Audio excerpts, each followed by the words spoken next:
Mark Goling at the town hall meeting in Black River had said, and I'm quoting him now, I said that the situation faced in Western Jamaica by small businesses, make a note of that, small businesses requires a Marshall Plan, end of quote. And then he went on to give Germany and Japan as two examples where the Marshall Plan was used to help their economy to become strong. And all we have to do if we want our economy to become strong is to follow the same plan. And then now he went on to make some proposal as to how we may adopt the Marshall Plan in Jamaica and what programs we should pursue in order to achieve the strong economy. And in essence, what he was saying was that had I been the prime minister, this is how I would do it. I would not have created Naro. I would have created a Marshall Plan and put these programs in place. And at the end of the day, there would be rapid recovery. And then that rapid recovery would then lead us to have a strong economy in just a few years. That's the essence of what he was saying. However, the problem with his plan and the programs that he was talking about that he would have used under this version of the Marshall Plan would not have worked. Yes, there would have been recovery, but what we would not have at the end of the day was a strong economy. As a matter of fact, his proposal would cause more problems for us, and I'm going to explain why as we listen to him as he addressed the crowd of party faithfuls at the town hall meeting in Black River. And the first thing he's going to do is to make it clear that it was not a political meeting, meaning, of course, to whip up the base. It was a town hall meeting where the residents are supposed to come and ask them leaders questions to which they are expected to respond. But instead, it ended up being a meeting of the party faithfuls. I want to acknowledge all the ladies and gentlemen in the audience. This is not intended to be a political meeting, so I will address you accordingly. I want to thank the members of the media who are here to cover this event as well. And of course, our police officers who are playing an important role, as always, in serving and protecting the people. Ladies and gentlemen, we are now near the end of July 2026. Black River went through, along with much of Western Jamaica, much of St. Elizabeth, Westmoreland, Hanover, St. James, Trelawney, parts of St. Anne, parts of Manchester, a terrible, devastating event on the 28th of October. And the town of Black River was particularly devastated by the hurricane. Initially, there was a lot of public relations. We had foreign governments, foreign non-governmental organizations specializing in post-disaster relief, local organizations, all chipping in, trying to make the Jamaican people a little stronger, a little more able to endure what they had gone through. And we were hopeful that with the outpouring of support that was evident at that time from all of those entities and governments, and of course from our own diaspora and persons in Jamaica who wanted to help out, we were hopeful that we would see a very serious effort being made to restore the lives of those who were badly affected by the hurricane. However, we are now 9 months or thereabouts past the hurricane date. And I must say that I am very, very disappointed in the government's response to the plight of the people who are affected by the hurricane. Let me pause here for a moment to make this point, and I want you to bear this in mind. It is not a coincidence that they chose Black River to bring this town hall meeting. It appears to me, based upon the things that he's saying here, plus the other things that he'll be saying later, that they have a plan in mind. And it seems that the plan is to undermine the people's confidence in Naro, particularly those who will be benefiting from it. And in this case, it's the people of Black River that they are targeting. And right throughout this meeting, you're going to hear a consistent attack on Naro. And his opening salvo in attacking Naro is to tell the people of Black River that Naro is not a serious effort and it's not going to restore them lives. And then he's pointing out that it has been 9 months since the hurricane and using that to suggest that it is taking too long for them to see them problem solve. In other words, what he wanted to drum into the heads of the people of Black River and the surrounding areas is that you have problems and Nara is not the solution. So they are seeing Nara as a big threat to them and they have to do something about it. And it appears that they have formed the view that in order to have a chance to win the next election, they have to make sure that Nara fails. And that is what you heard being discussed in the leaked voice notes of the NEC members. NEC members who happen to be risers, Bunting's people. And as I told you before, these two risers did not just get up out of the blue and started to discuss how they want to undermine and sabotage Naro. This must have been a request for suggestions coming from the top level of the Rise camp. And I may make bold to say that it appears by the utterances of Mark Golding at this town hall meeting that they have devised a mechanism for doing so.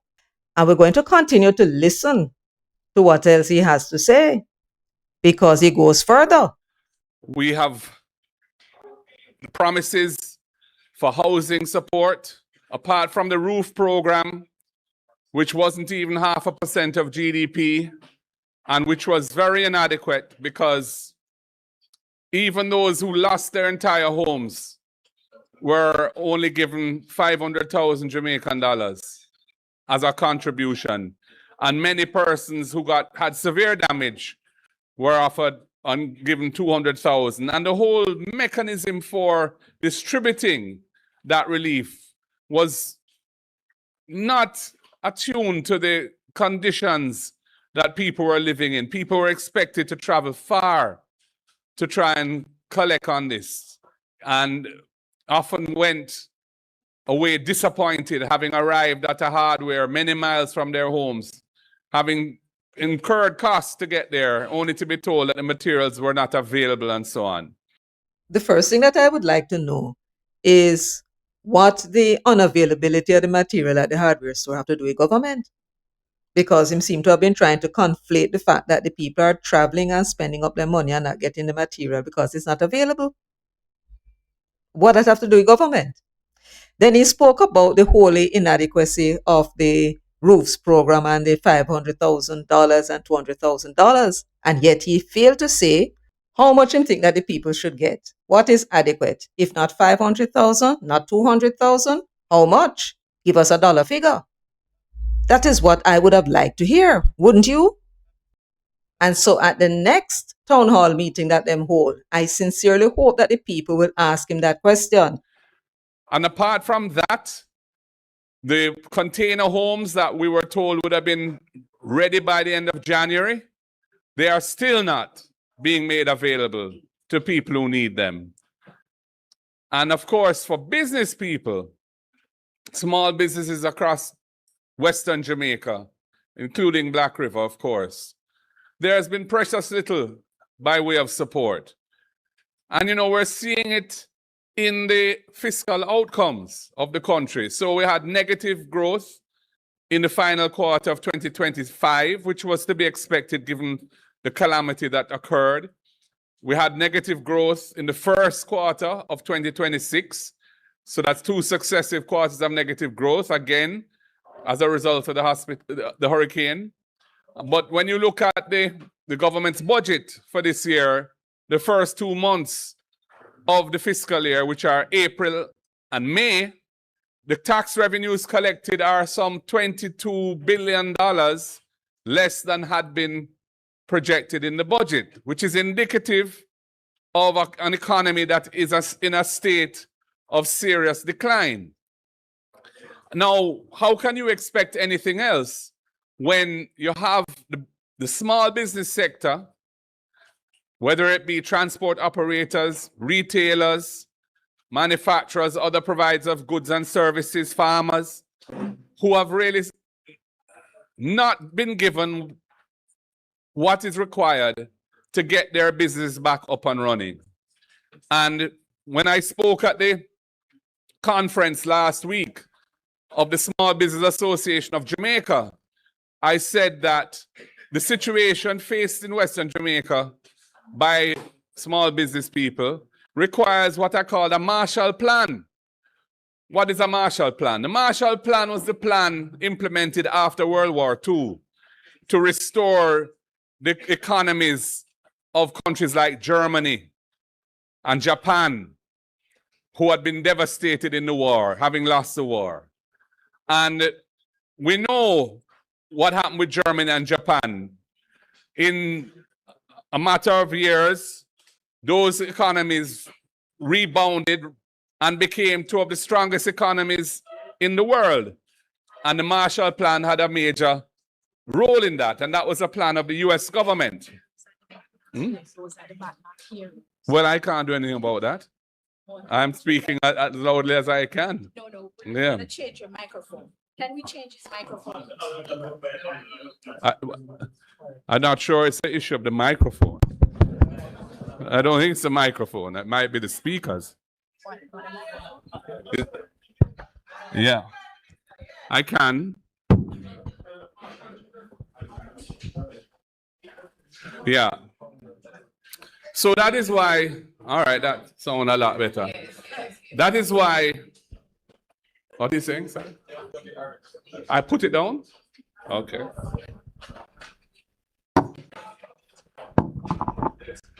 All right. That is why I called for a Marshall Plan for Western Jamaica. We need recovery. The government's response has been something called Naro. They announced Naro in December. And they said that the international financial community, the main international financial development partners, World Bank, Inter-American Development Bank, had put together commitments of 6.7 billion US to help Jamaica recover. And then Naro is going to be the vehicle to drive the recovery. Well, we're now towards the end of July. The Naro legislation has been passed. We had major problems with it. We didn't like the structure. We think the structure lacks transparency because the extraordinary powers that are being given to Naro and the Prime Minister under the legislation do not require their exercise of those extraordinary powers being made public in real time. There's no need, for example, if they decide to override a decision of a municipal corporation or of NEPA or of any state agency that is involved in the approval process for a project. If they decide to override or modify a decision, which is what the Naro legislation allows them to do, they don't have to publish the information about that. That was one of the main concerns that we had, the lack of a board to ensure that this agency that is going to be responsible for the spending of billions of US dollars with one CEO reporting to a minister who happens to be the PM, that's not an appropriate structure for a statutory body. There ought to be a board of directors in a normal way to provide oversight and governance to make sure that the person who is in charge of running the entity is doing so efficiently in a way that is above board and is executing the policies that have been set for him or her. That was another concern that we have.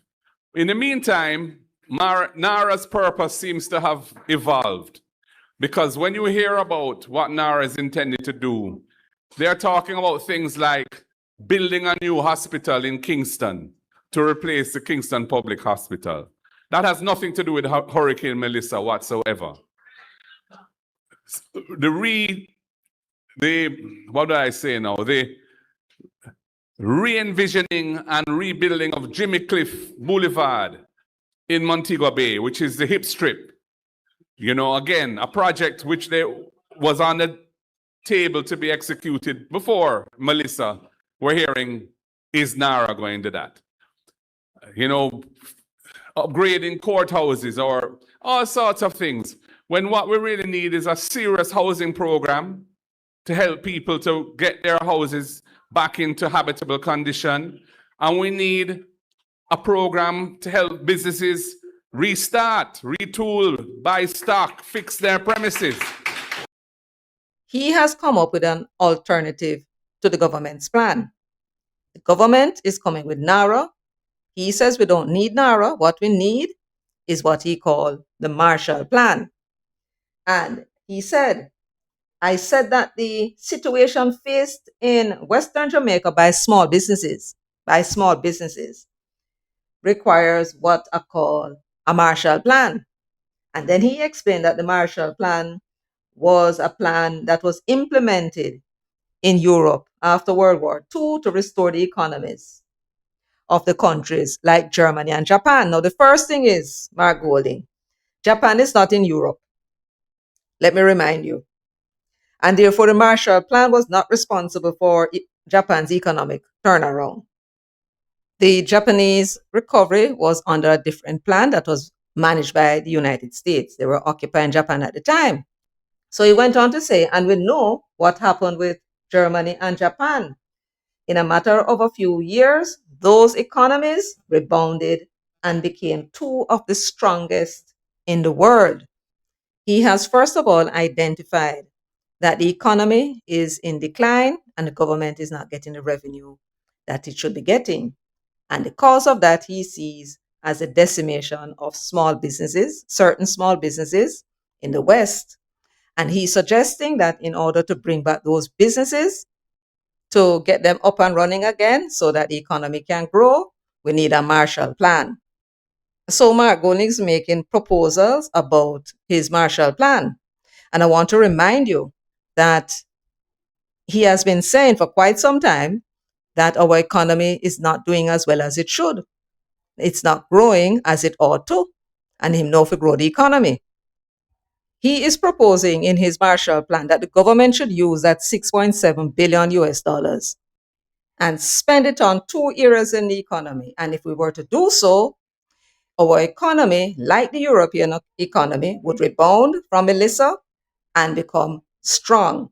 The two areas in which he said the money should be spent, that 6.7 billion US dollars, is on what he calls serious housing program to help people to get their houses back into habitable condition, and then to spend the money on small businesses, the ones that he said need to have been given what is required to get their businesses back up and running.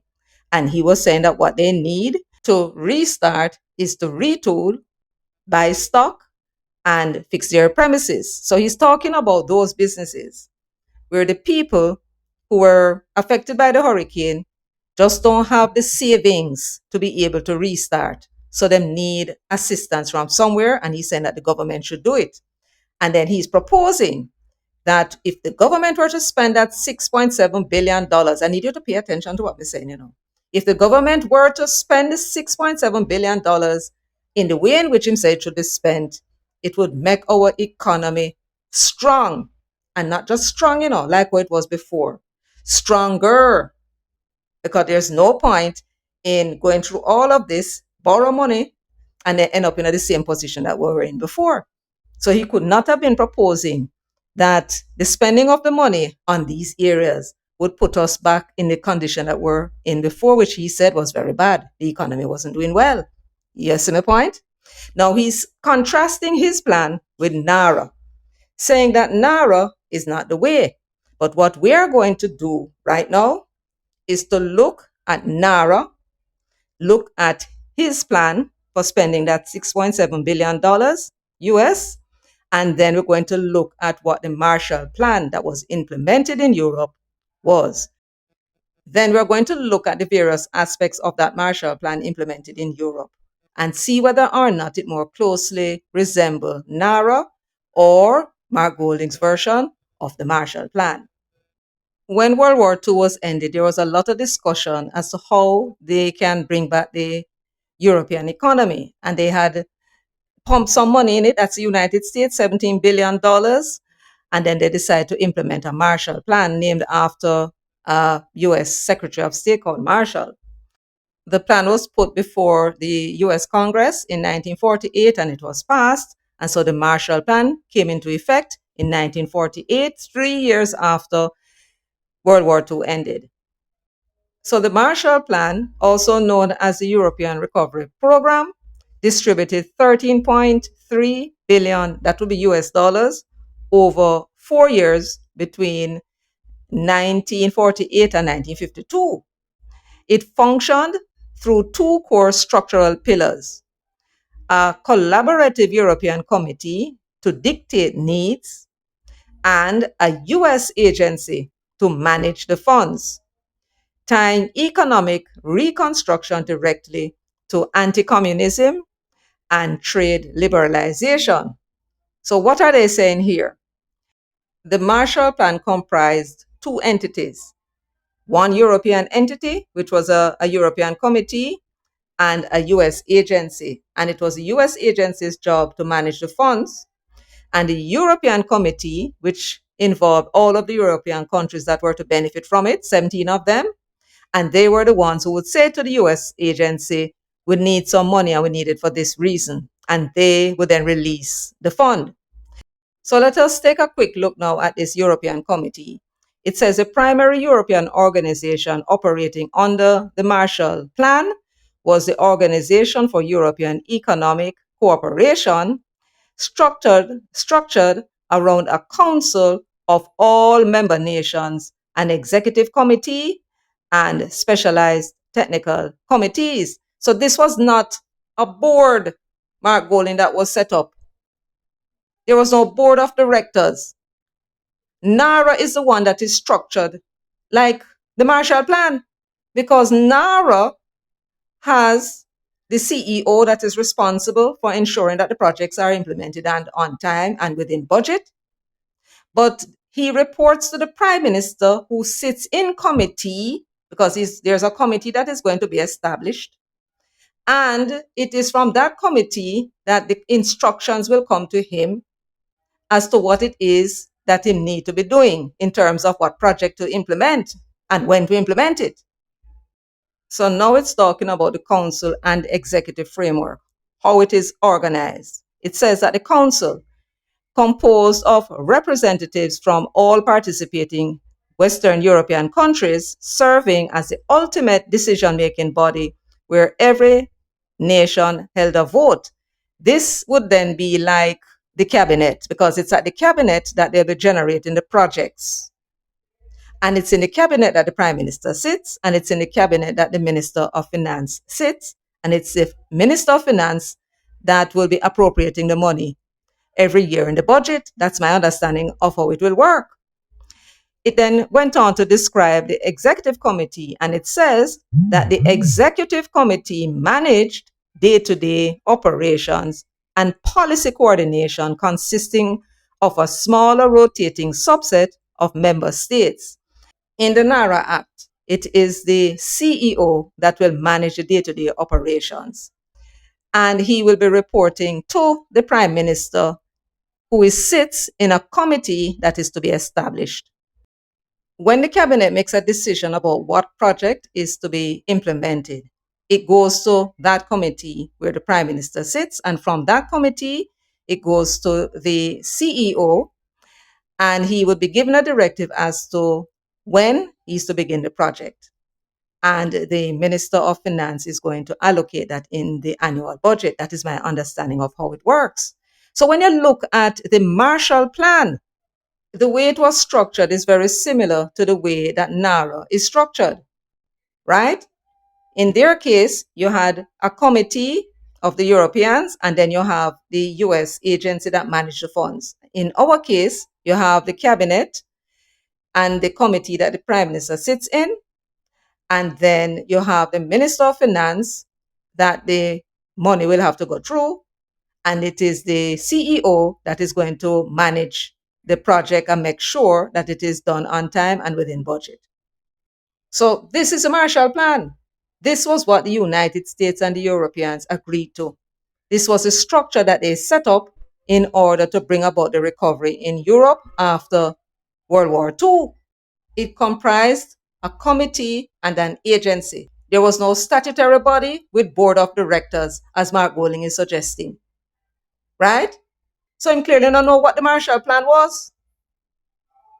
Otherwise, he would not have been insisting that Naro should set up with a board of directors. So the Marshall Plan comprised of only 2 steps. European Committee, comprising the Council and the Executive Committee, and US agency. And Naro consists of 2 steps.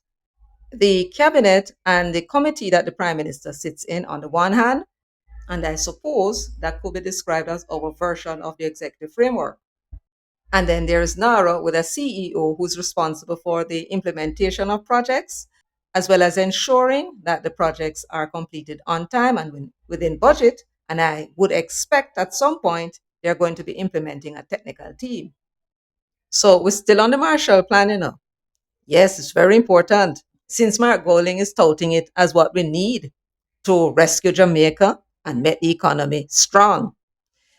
So they're looking now at the US agency that was managing the fund. It was the United States Economic Cooperation Administration, ECA, and they said it's a dedicated US agency which was created to manage the appropriation of the funds.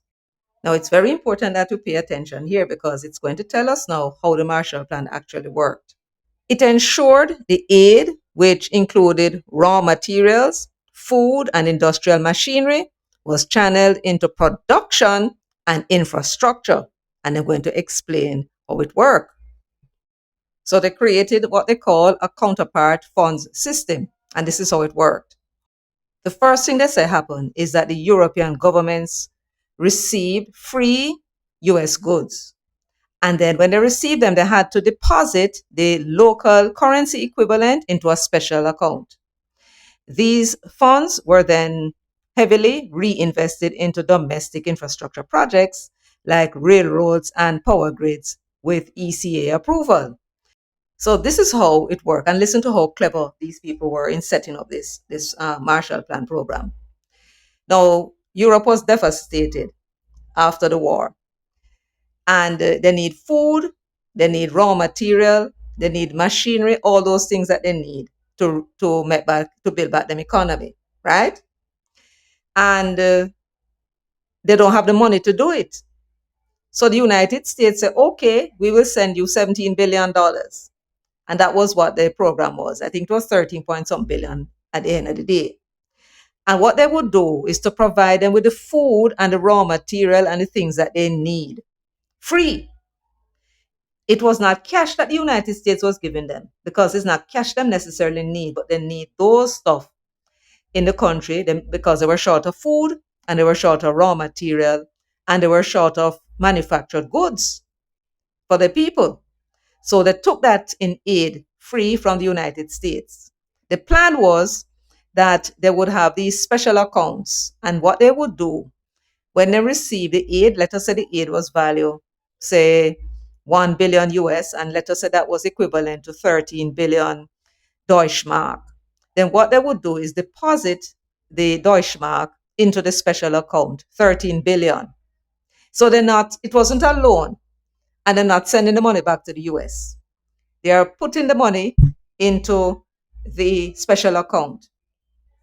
And that special account is where the money come from now for them to invest in them domestic infrastructure, such as building back the railroads and the power grids, among other things. You understand? So at the end of the day, they're killing 2 birds with 1 stone. They're getting the food and raw material that they need for the people because them whole manufacturing setup, was destroyed. And at the same time, they are able to build back them infrastructure with the one aid. Now I'm going to show you now in more detail what happened in Germany. So at the end of World War II in 1945, much of Europe was devastated. It had sustained aerial bombardment during the war, which had badly damaged most major cities and industrial facilities. That was what them hit the hardest for them to stop them from manufacturing weapons. And then now there's a matter of the region's trade flows, and they said that that had been thoroughly disrupted. Millions of refugees were in temporary camps living on aid. And remember, this had gone from 1945 until 48 when they brought in the martial law. So for 3 years. And the aid that they were getting was from the United States and Canada. And of course, as I said before, there were severe food shortages. They are saying here that the initial post-war events, most of the European economies were recovering very slowly. And when it comes to agricultural production, industrial production, and exports, those were down. With the exceptions, of course, were the United Kingdom, Netherlands, and France. And these are the countries in Europe that had the largest amount of colonies. So they recovered quickly. By 1947, their production had already been restored to pre-war levels before the Marshall Plan. And then you had Italy and Belgium would follow by the end of 1948. When it comes to Germany, in 1945 to 1946, the housing and food conditions were very, very bad, as the disruption of transportation, markets, and finances were slow to return to normality. In the West, the bombing had destroyed 5 million homes. And this is the reason why I jumped to Germany, because we have some more information about Germany. The bombings that they got destroyed 5 million homes and apartments, and 12 million refugees from the East had crowded in. So these were the people now that were living in the camps for quite some time before them could figure out how to solve the housing problem. And I'm going to show you, Mark Golding, if you were actually reading the martial law and studying Germany, you might have learned something and don't come to the people in the Black River talk foolishness, right? Now, they say while Germany struggled to recover from the destruction of the war, the recovery effort began in June of 1948, moving on from emergency relief. It said that the currency reform in 1948 was headed by the military government and helped Germany to restore stability by encouraging production. It went on to say the reform revalued old currency and deposits and introduced a new currency. And that was the introduction of the Deutschmark for the first time. Taxes were also reduced, and Germany prepared to move economic barriers, right? So these are the steps that they had to take in order to see what they can do with Germany after they bomb out it closed. So having learned that Germany had lost 5 million homes and they were catering to 15 million people who were refugees living in camps, we need to know, because remember, Mark Golding was the one who suggested that we should use the $6.7 billion to build houses. So we want to know if the Marshall Plan in Europe did just that. So remember, we have the figure working with our 5 million houses that were destroyed. So naturally, I asked the question, was any of the money in the Marshall Plan earmarked for building of homes? And they said a small portion of Marshall Plan generated funds in Western Germany was indeed directed towards housing reconstruction for citizens affected by wartime destruction. And I know Mark Bollinger jump and say, see there, I told you. Well, let us continue to read. About 12% of those specific local currency funds went toward housing projects to help alleviate the severe post-war shelter crisis. So here they're telling us again about the counterpart funds. So this now is how they said that the funds were allocated. The Economic Cooperation Administration, that's the United States agency that was managing the fund. required European recipients to deposit matching local currencies equal to the value of grant aid received. When it comes to the housing share now of the funds, it says in West Germany, roughly 12% of these specialized counterpart resources were funneled into residential construction programs to build thousands of new housing units.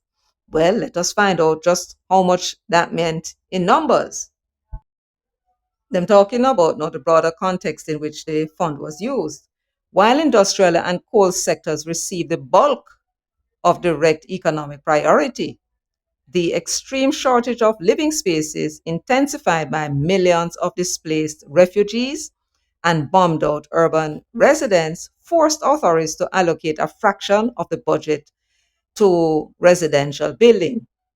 Now, what this is telling, this section, it is telling us where the bulk of the money went.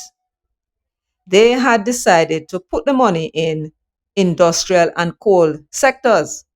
The bulk of the people that Mark Goling was saying that we should spend the $6.7 billion on. These are persons that are trying to make a living, right? Because there are no jobs available to them. So no jobs available, them hustle, but they're not generating sufficient income to have savings. And this is the reason why they were unable to build back themselves after the hurricane struck. Quite a number of the persons who are out there hustling and can barely make two ends meet.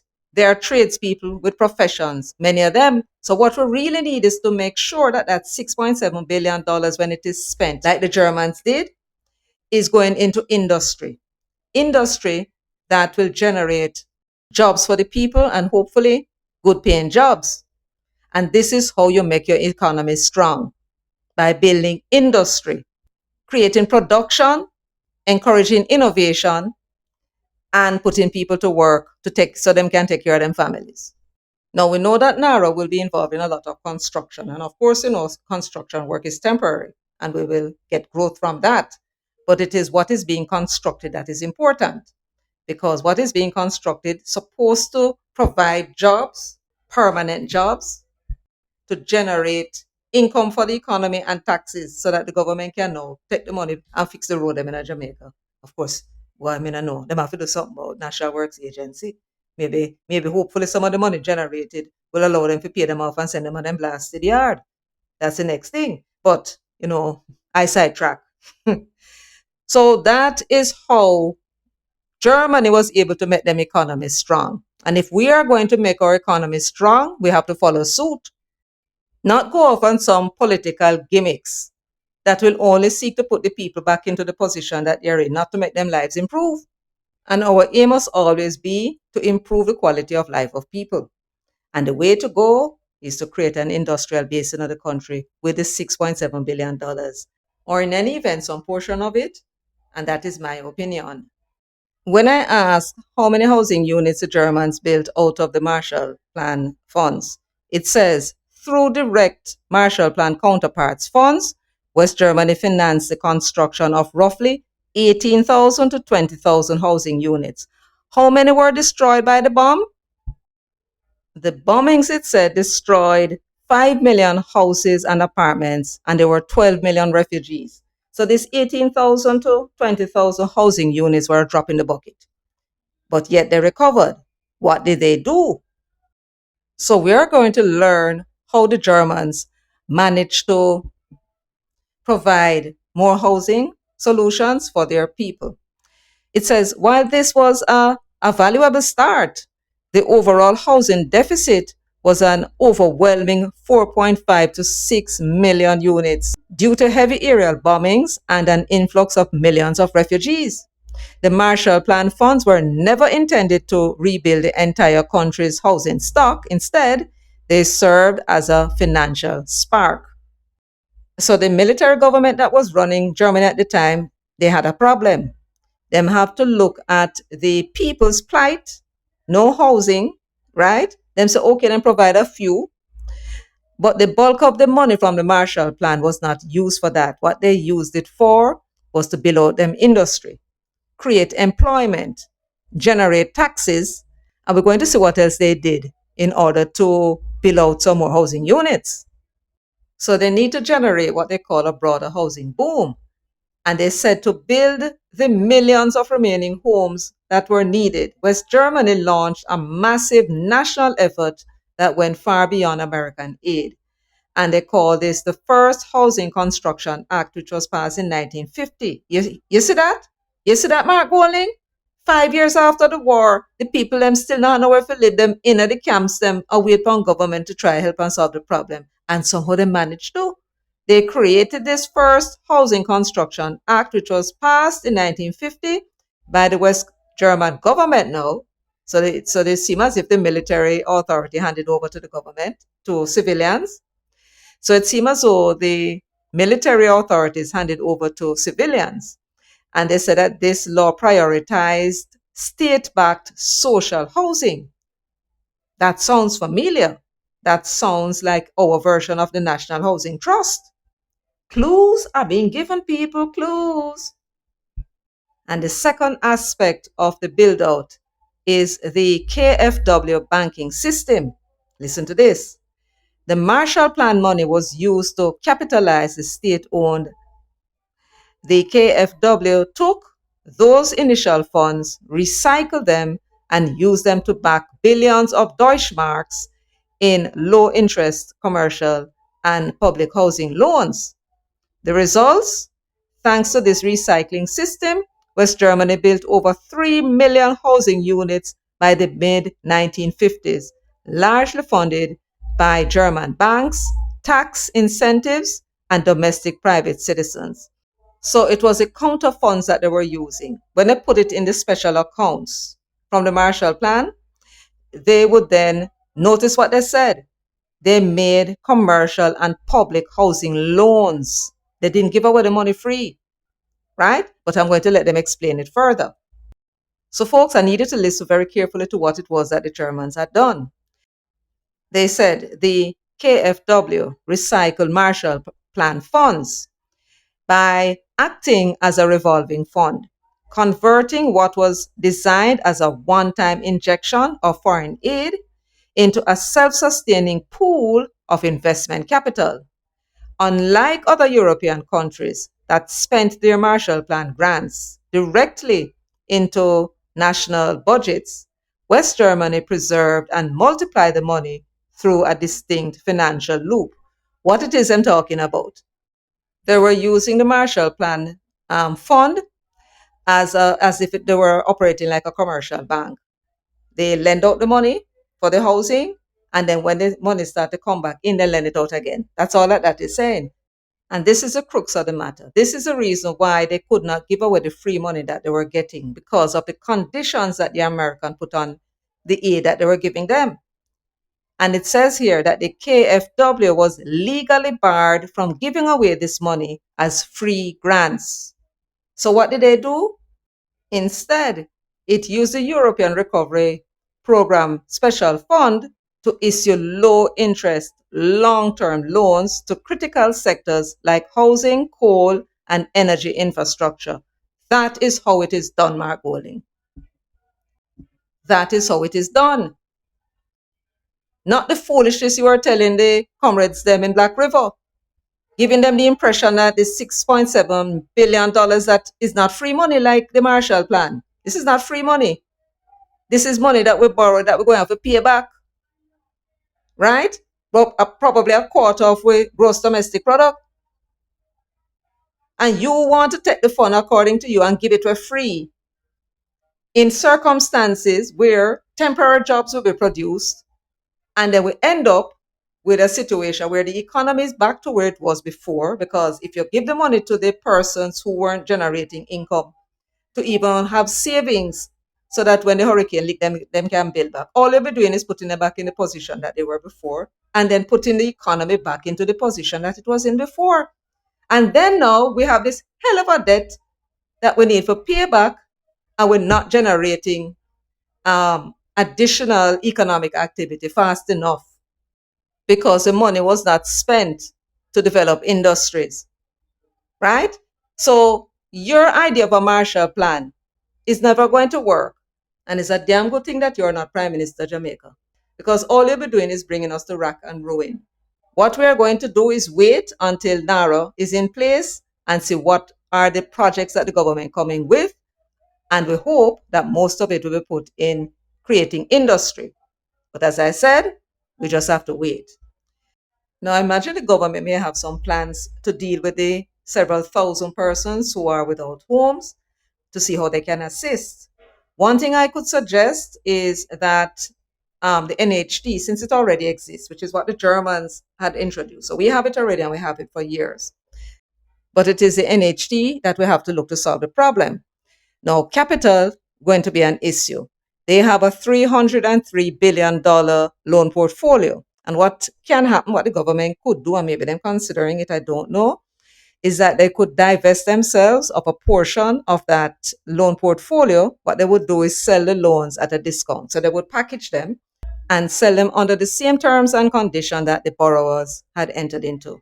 And so what that would do, it would provide NHT with the cash, the capital, and that would now enable them to go and build those houses that they need to build, but it would have to be on loan.